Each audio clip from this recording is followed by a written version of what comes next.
Hello, and thank you once again for joining us as we continue to study through the Bible with these videos. We've been talking about the heroes of the faith, and we've noticed that with faithfulness, hand in hand comes along obedience. You can't be faithful if you are not obedient to the one in whom you believe. We noticed that with Caleb.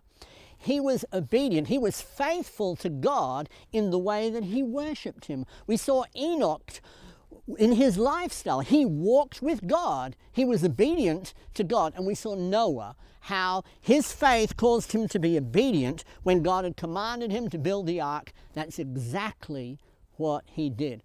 Right throughout the Bible, faith and obedience go hand in hand. In fact, in the book of Romans, we see this. It starts in chapter 1 with the obedience of the faith, and in the last chapter of Romans, chapter 16, it talks about the obedience of faith. Notice, in Romans chapter 1 and verse 5, talking about Jesus, we read, "Through whom we have received grace and apostleship to bring about the obedience of the faith among all the Gentiles for his name's sake." And in Romans chapter 16 and verse 25, "Now to him who is able to establish you according to my gospel and the preaching of Jesus Christ according to the revelation of the mystery, which has been kept secret for long ages past, but now has been manifest, and by the scriptures of the prophets, according to the commandments of the eternal God, has been made known to all the nations, leading to the obedience of faith." Whenever we read about someone who's faithful in the Bible, we need to remember that they were an obedient person to God. They obeyed the one whom they believed in. And so this week, we're going to come to one of the giants of the faith.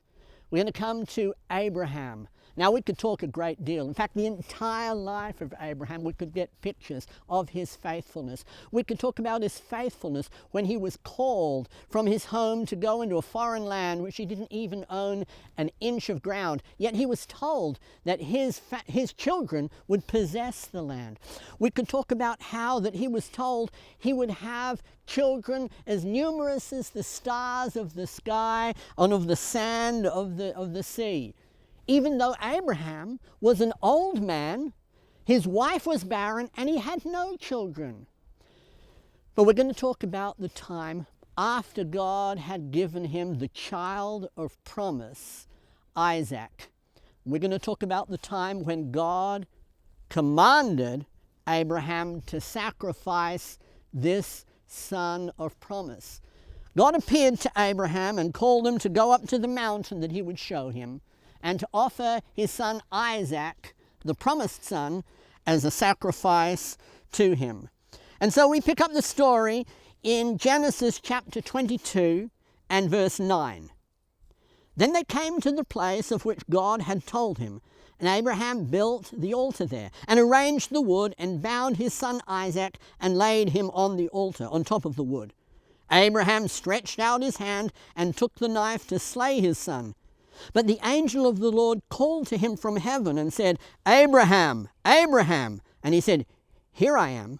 And he said, 'Do not stretch out your hand against the lad, and do nothing to him. For now I know that you fear God, since you have not withheld your son, your only son, from me.'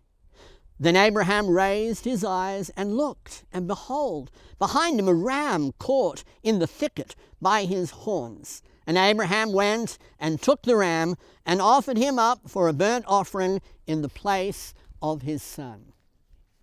Abraham was tested that day in a way that none of us will be tested.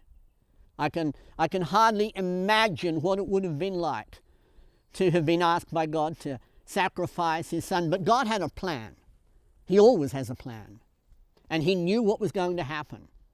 And Abraham proved himself faithful by being obedient to what God said. Notice what the Hebrew writer says about this in Hebrews, the 11th chapter, starting in verse 17. "By faith, Abraham, when he was tested, offered up Isaac. And he who had received the promise was offering up his only begotten son. It was he to whom it was said, "In Isaac your descendants will be called." He considered that God was able to raise a people even from the dead, from which he also received him back as a type.